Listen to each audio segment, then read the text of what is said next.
Hello friends. Bharat में संविधान बनने के बाद लोगों के प्रति अपराध को ध्यान में रखते हुए एक एजेंसी का निर्माण हुआ जिसे हम कहते हैं national crime record bureau, NCRB. ये समाज में होने वाले उत्पीड़नों की रिपोर्ट तैयार करता है, किस किस किस्म के उत्पीड़न हुए हैं।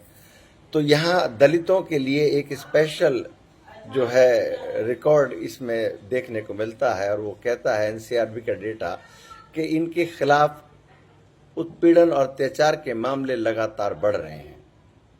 संविधान में सबसे ज्यादा विश्वास करने वाला ये वर्ग आज बहुत बुरी तरीके से उत्पीड़ित है, और उत्पीड़न के मामलों में अगर देखा जाए तो सबसे पहला दलित महिलाओं के साथ बलात्कार, दलित नौजवानों के साथ उनका मर्डर या और तरह की गंदगी, या इसके अलावा ज़बरदस्ती उनसे नाली साफ कराना, जूते में पेशाब पिलाना, सरेआम मारना, नंगा करके मारना, ये या घोड़ी चढ़ने पर उनके साथ बारात के साथ मारपीट करना, मूछ रखने पर कत्ल कर देना, पानी का टंका छूने पर मार देना, ये सब अपराध हैं।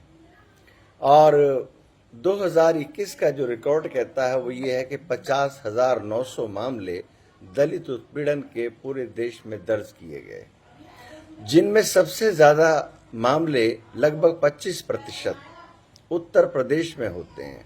सबसे ज्यादा उत्तर प्रदेश, दूसरे नंबर पर राजस्थान आता है, तीसरे नंबर पर मध्य प्रदेश है, चौथे नंबर पर बिहार, पांचवें नंबर पर कर्नाटक। ये वो स्टेट्स हैं जहां पर दलितों के साथ अत्याचार के मामले बहुत अधिक देखने को मिलते हैं। और अगर ये बात कही जाए कि स्वयंभू नेताओं में दलितों की संख्या, जो दलित नेता हैं वो सबसे ज्यादा यूपी से ताल्लुक रखने वाले हैं या यूपी की राजनीति में दखल रखने वाले हैं, लेकिन उसके बावजूद इसका ये मतलब है कि नेता दलाल अधिक हैं और काम करने वाले समाज के लिए कम हैं। आम जनता को सड़कों पर आना पड़ता है। जैसा कि अभी 2 दिन पहले शंकरलाल मेघवाल टीचर की हत्या हुई, और हत्या इस तरीके से कि गर्दन उसकी तलवार से काट दी गई।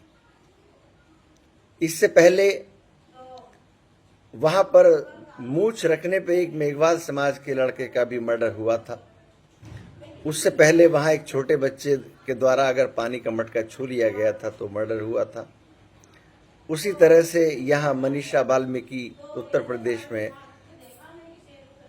उस लड़की को 4-5 लोगों ने बलात्कार के बाद इस हालत में पहुंचा दिया कि उसकी मौत हो गई, मनीषा वाल्मीकि।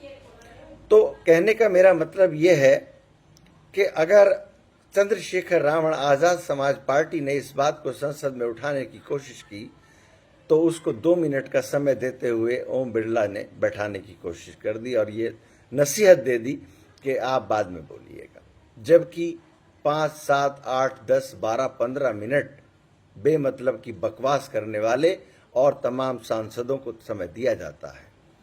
तो उसके बाद प्रतिक्रिया के स्वरूप चंद्रशेखर आजाद तख्तियां लेते हुए बाहर आए और उन्होंने मांग की शंकरलाल मेघवाल के हत्यारों को फौरन से ज्यादा पहले गिरफ्तार करने के लिए।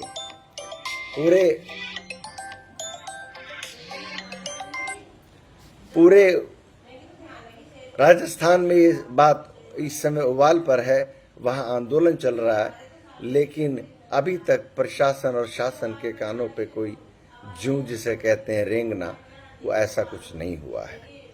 तो इसका सीधा मतलब ये है कि अगर दलित समाज स्कूल कॉलेज